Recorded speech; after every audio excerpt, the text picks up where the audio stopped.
team, so we had a lot of people. But I met my wife while I was early in my Killer Hogs career doing competitions, and she kind of had the vision, and she saw that we were always talking barbecue in our spare time. Even we all had regular jobs back then.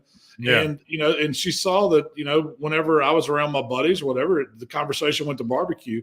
So she said, you should start a website with this. You should do something with it. People will be interested in what you guys are talking about. So I was like, yeah, right. Nobody's going to listen to a big fat guy just talk about barbecue all the time.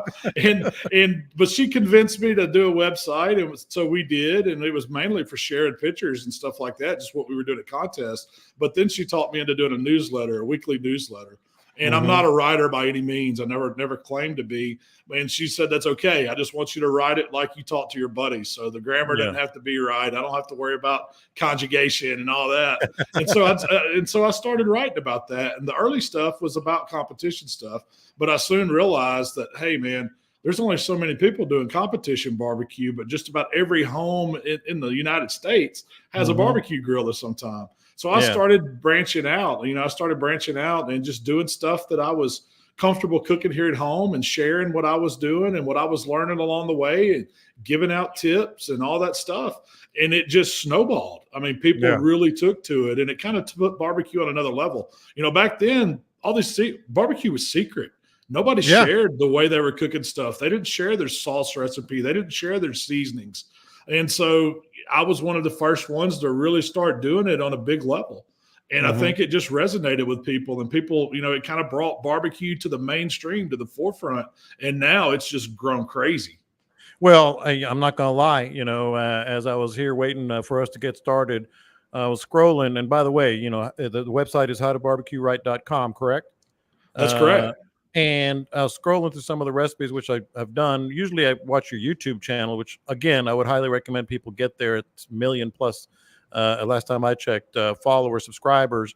But I was scrolling, I'm like, 72-hour smoked turkey, huh?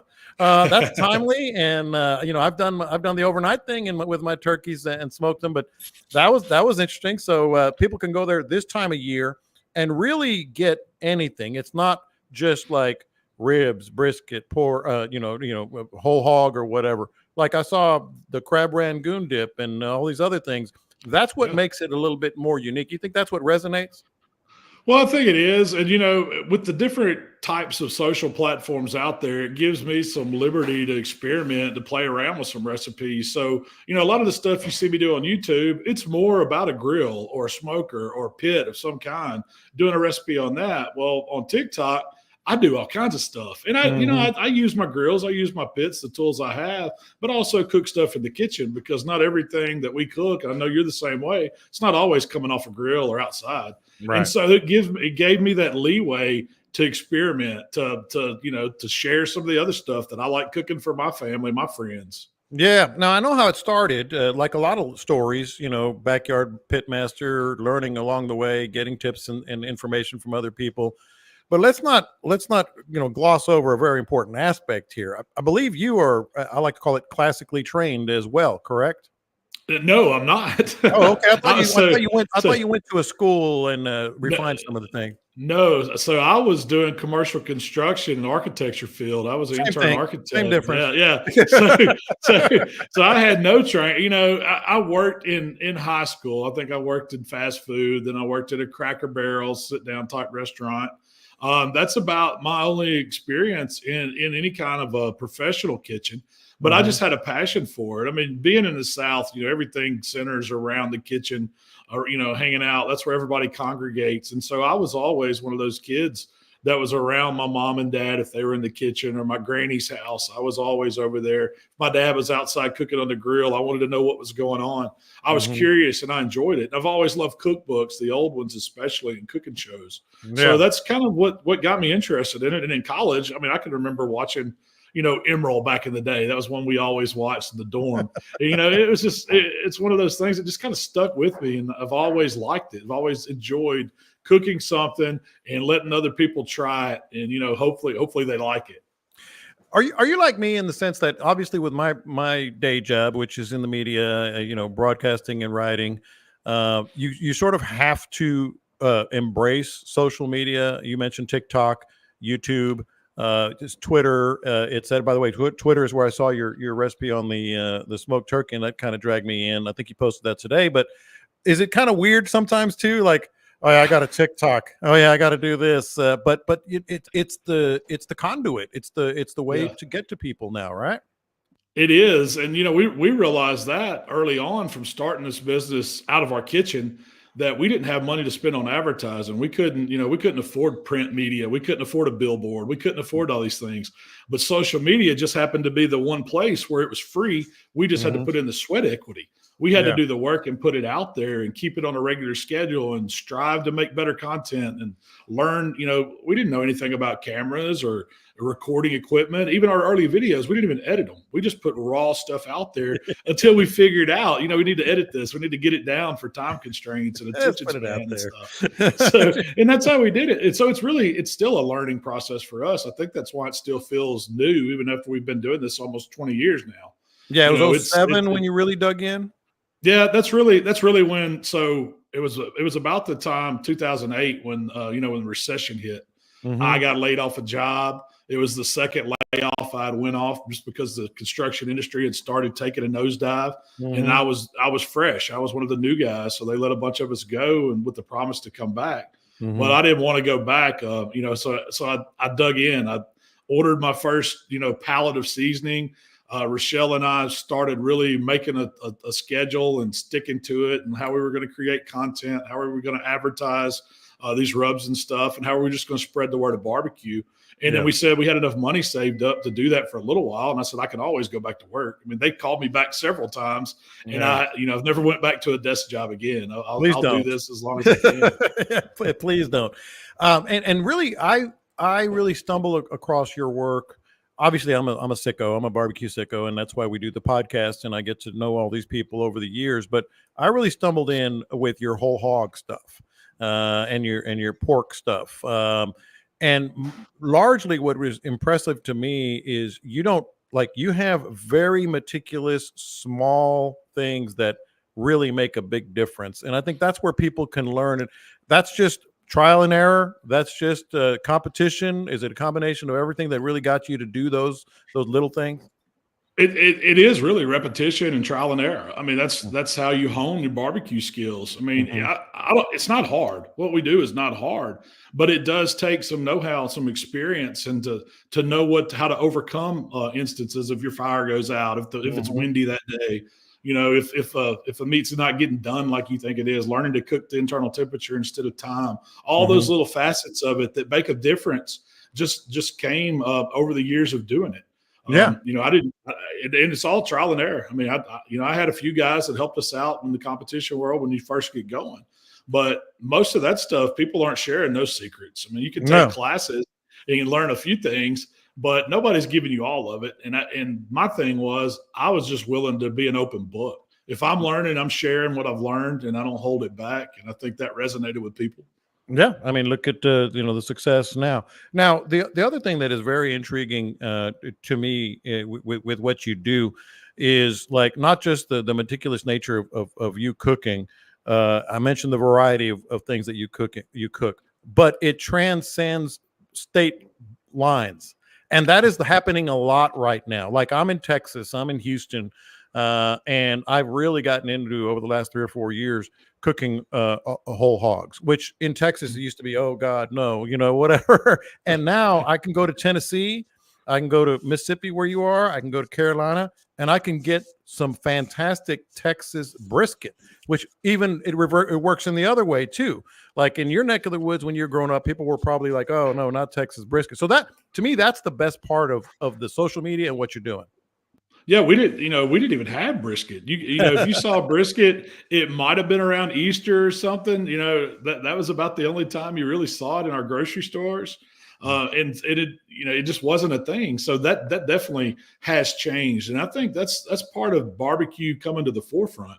I mean, you're seeing all of these, there's so many different styles, and the regions have their different styles of barbecue, but people really like it and they want to try it. And I think that's why you see Texas barbecue in Mississippi, or Memphis style barbecue in Texas, or Carolina style over here. It's it's really one of those things that's taken off and became its own food group, and or type of cuisine.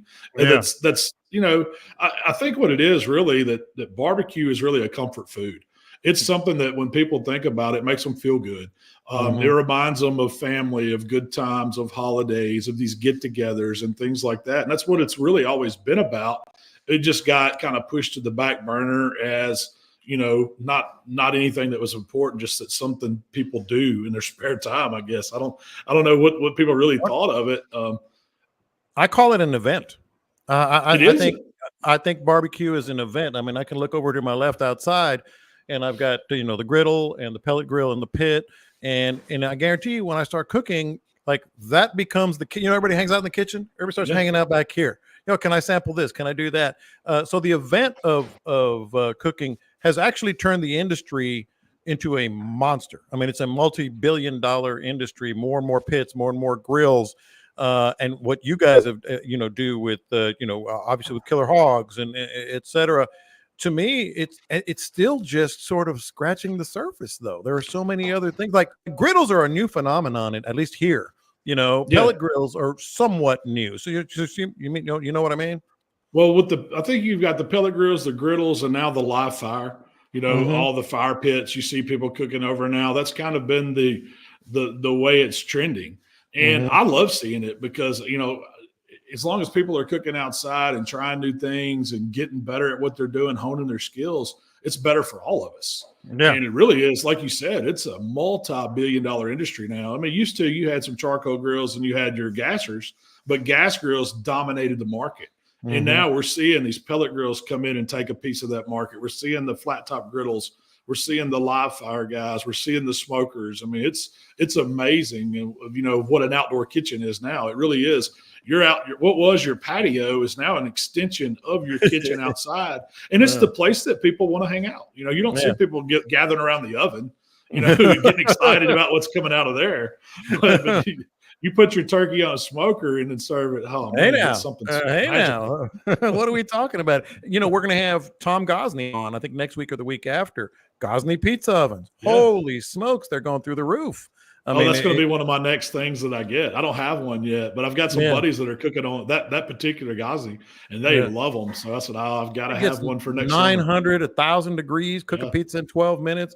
Pretty unbelievable. All right. So you mentioned, I mentioned, the whole hog and all that. I don't want to pigeonhole you in there, but we do often talk about barbecue itself and different approaches and styles.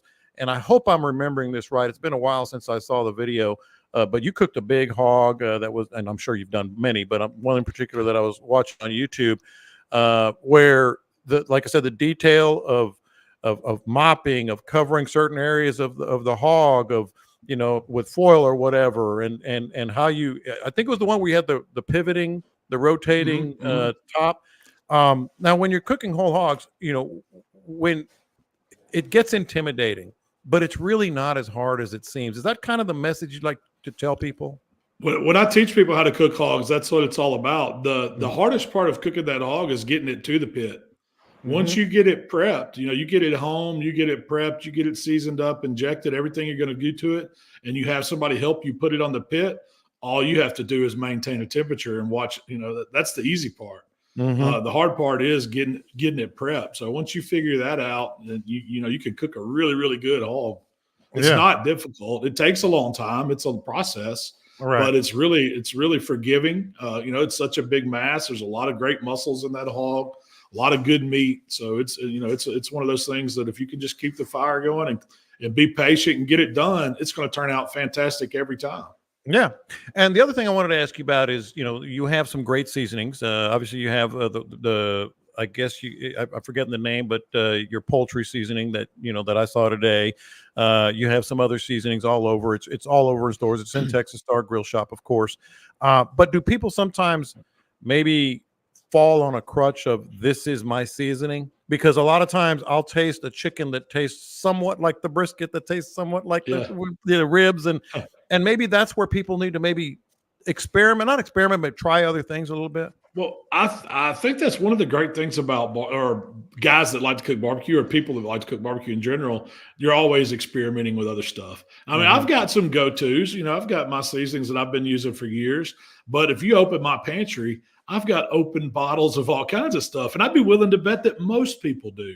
Yeah. I'm sure our wives hate it because we Hmm. take up their pantry space. But when Matt Pittman comes out with the new seasoning, I'm one of the first ones I want to try it. Or if Yeah. anybody has something, I love experimenting and seeing what they do. And I'm going to have my old reliable that I'm going to go back to, and that's what I'm going to be cooking most of my meals with probably. Hmm. But I'm always, and I think that's the great thing. It's like me with pits. I don't just have one pit I like to cook on. I like to learn to cook on them all. Same thing with the seasonings.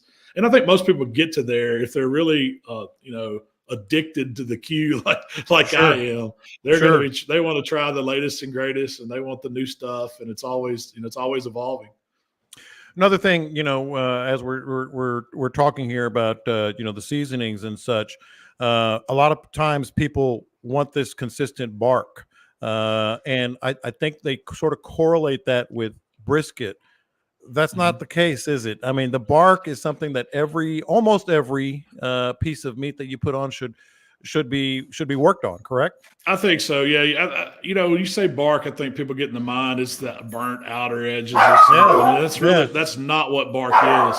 Yeah. Uh, bark is the flavor. It is the outside, but Hmm. that's where your seasonings go, and that's the first part of the meat that starts that process where meat starts to brown. The word escapes me what it's called. I never get it right, but that's what you want on the outside of it. That's what makes it Hmm. so good. Yeah. And No. yeah, I mean, I love a good Texas bark. That's one of my favorites. Just salt and pepper, simple, Yeah. and Yeah. let the machine the pit do the work.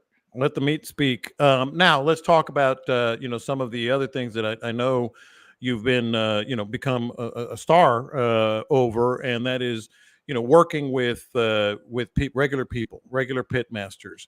I'd kind of like to know some of the stories, just if you can, if one comes to mind, because I mentioned to just one of my buddies, they get starstruck when I tell them some of the guests that we have here on the podcast, and then they're like, "Oh, how to barbecue right." That they learned this, and this. You talked about sharing recipes and how that's kind of your game and what really built your brand. Is there anyone in particular where like some novice just like I want to get into barbecue, and now all of a sudden you see his stuff and you're like, wow, he's amazing. You know what I mean? Oh, there's a ton of them, man. I mean, I've been doing it a long time, and I've made a lot of great friends over the years that I've been doing barbecue, and it excites me. I mean, in just one instance, like I've got a couple of guys that work for me, they're brothers, and they Hmm. came to a class I had. Wow, it had to be '08, '09, long time ago. And when I first met them, they wanted to meet me personally before they would want to pay to go to the class. And so I agreed to meet them. And they come up and they said, "Man, this is a lot of money. It's $300 for a class. Or is it going to be worth this $300? Is it, or if we pay you to do?" And that's hard to explain to somebody. What do you Yeah. say? And I Hmm. just said, "Look, guys, if y'all come and take my class, you'll make that money back at your first contest and tenfold." Never Hmm. look. Well, that relationship started there. They did come to my class. The next contest, they beat me at it. I want to say they won, reserve grand or something. And then so from then on, they were wanting to hang out every class. They just volunteered. Yeah. And years later, I end up hiring Jamie as my wholesale manager. And then Mark, he comes over, and now they both run our entire wholesale. And I've got, we're like brothers. But Yeah. just a relationship like that started because they saw me on the internet. They called me up, and I answered the phone and agreed to meet them, and that's how it started. So, and I've got a bunch of stories like that where it's That's just awesome. people. It's easier for me to jump on the phone than it is to do it over email a lot of times because I want to get Hmm. to know the person.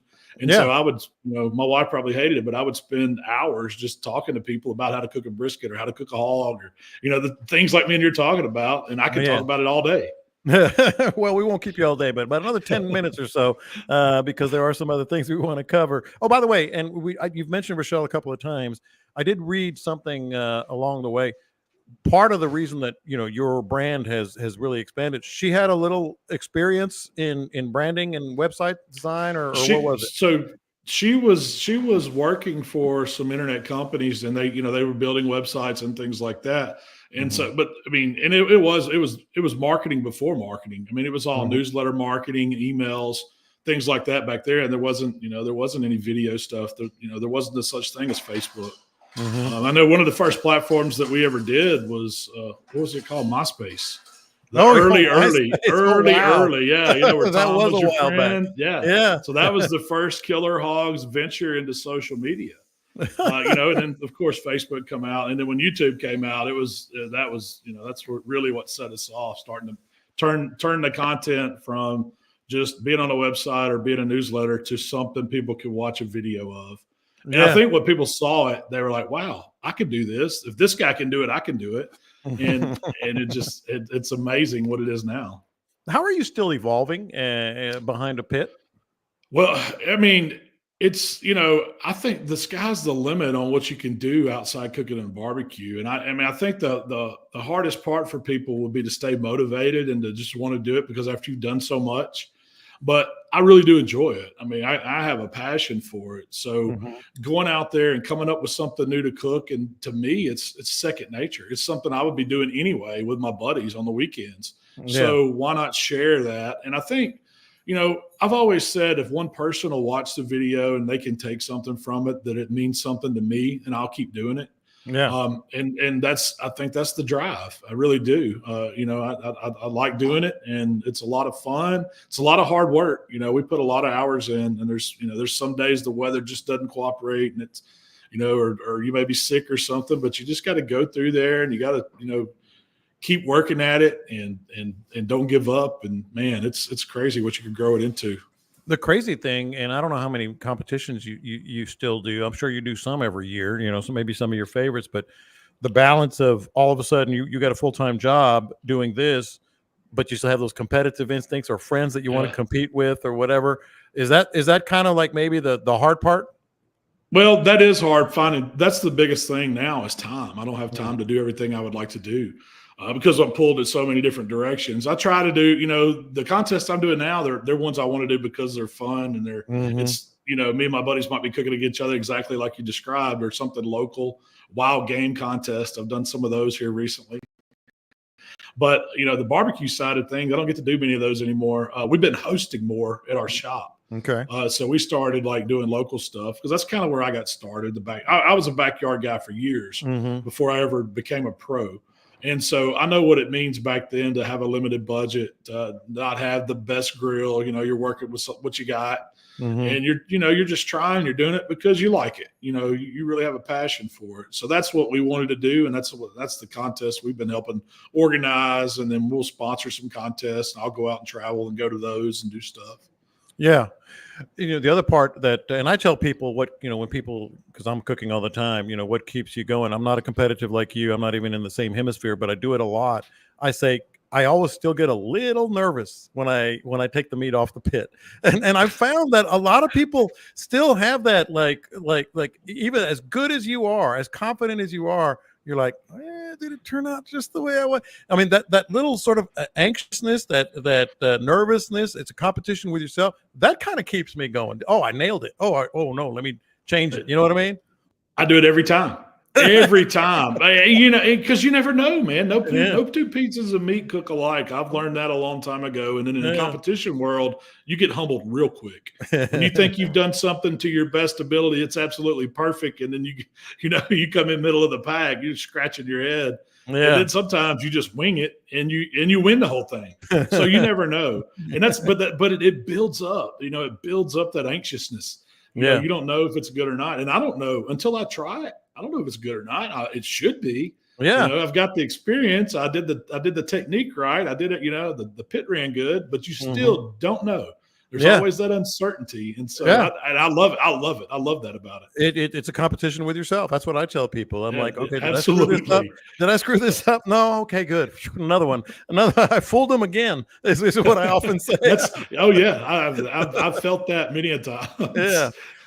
And we're entering here the holiday season, and I mentioned the turkey a couple of times, but on your website, I think people need to maybe open their eyes, maybe go to your website, go to your YouTube channel.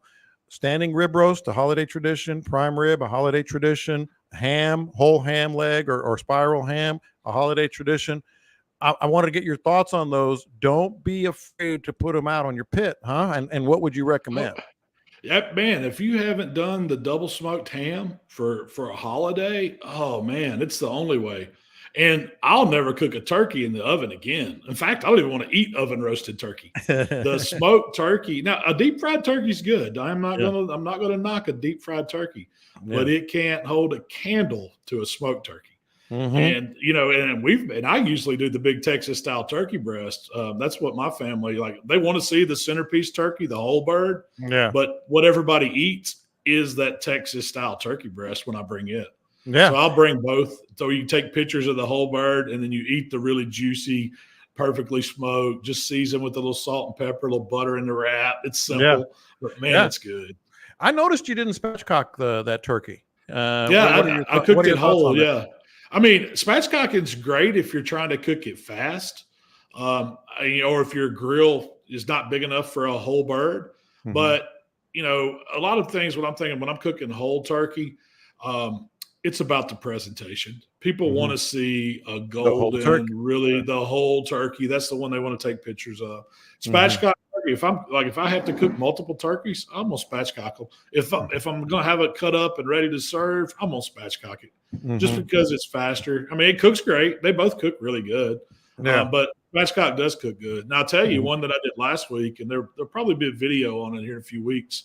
I did a rotisserie turkey for the first time, and I was shocked. I was shocked at the flavor of that it picked up rotating over lump charcoal. The flavor it had, the juiciness of it. It was maybe phenomenal. A little char.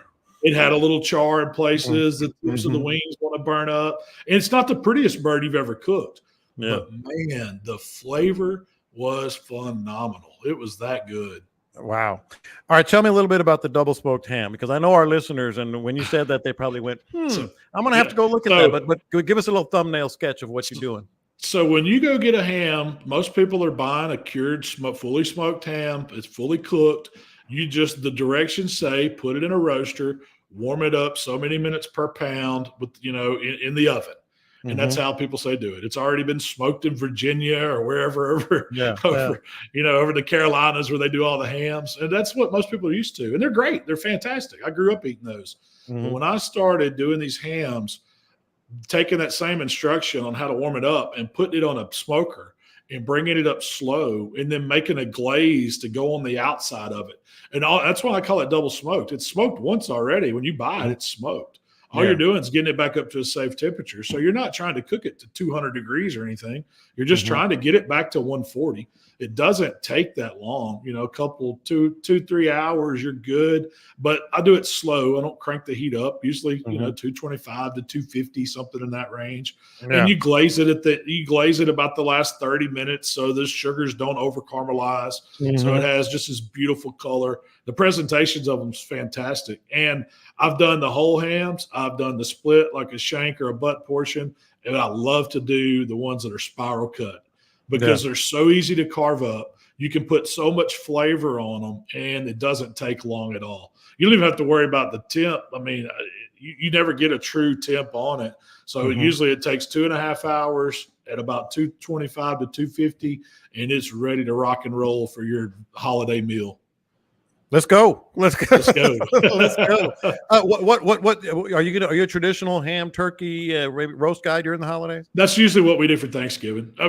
So the deal is with Thanksgiving, we really haven't had turkey since the previous year because I don't cook whole birds other than that. So we're always going to do turkey for Thanksgiving. Where I get out of the box a little bit, it's usually around Christmas. That's where I'm usually going to do standing rib roast, or I might do a Wellington, or Chateaubriand or something like that, or bring out some lobster and steak or something different for Christmas. We don't do the traditional Christmas usually. So me, with my Hispanic background in my house, we always do tamales. So I'm offering a challenge. I'm still trying to figure out a way how to do tamales on a smoker. You always got to steam them, I'm like, so there's got to be a way. I've never tried it, but I guarantee you could, because that steamer gets going. You could have that pit running 250, and it's only going to make steam up to 212. That's Yeah. as hot as it's going to get in there with the water in it. And All right. it would cook them. I mean, I don't know if you would impart any grill flavor in them really, but you might could simmer that broth a little to to bring it together before you pour. I don't know. That's a good one. My mom makes them pretty good. Now we make what we call Delta style tamales over here. Mm-hmm. They're a little bit different than traditional Hispanic. They're usually a little smaller. And typically it's done with the ground turkey a lot of times. But we've made them with pork, we've made them with beef, we've made it with all kinds of stuff. See, deer tamales are. I make venison tamales every year. Yes. I do venison, bean, pork. I do venison, bean, pork, and then street corn tamales. And they're really good. All right, so I'm going to take you up on them. I'm accepting the challenge. I'm going to put at least a couple dozen in the pit and the smoker, and I'll figure it out. I'm not going to take over YouTube by any stretch. I'm not a competition, but I'll let you know. All right, before we let you go, I always like you guys, especially people of note like yourself, are not just great on YouTube, and we want people to go to your channel, great on your website, howtobarbecueright.com, but great in terms of charitable contributions, charitable organizations, events that you like to participate in that help people. I always like to kind of end the talk with that. What are some of the things that you definitely want to promote here, talk about? Well, definitely. We try to do as much as we can in our local community. We've got a couple of organizations that we always help out. The Palmer Home being one of them. It's a children's place where they house and take care, make sure children get a good education until they can get back with their families. So that's like our charity of choice. But we're doing something with the food bank for Thanksgiving. We're actually going to have a live event over on How to Barbecue Right's social channels. So whichever social channel you're on, we'll be on there Thursday night, the 14th, which is like a week from today. Okay. And it'll be that evening. We'll start posting about it next week, but it's going to be a turkey talk where we're going to answer questions live. Anything about Thanksgiving holiday cooking you want. So if you got a question, you can either send it to us then. You can send it to us ahead of time. We'll try to get to it, but I'm going to be signing some caps or some shirts or something on there, and we're going to have a link up if somebody would like to purchase something to help us raise some money for our food bank, our local food bank, to feed some families for Thanksgiving. That's kind of what we got going on. So I appreciate you giving me the chance to talk about it. No, I always like to do that because I know the community here, and everybody's always involved in something that's very, very important and very good. Hey, thanks a lot, Malcom. That's Malcom Reed. You guys know where to find him. Coming up next, we have the Smoking Hot Tip of the Week with Tyler Gurney from Texas Star Grill Shop and TexasStarGrillShop.com.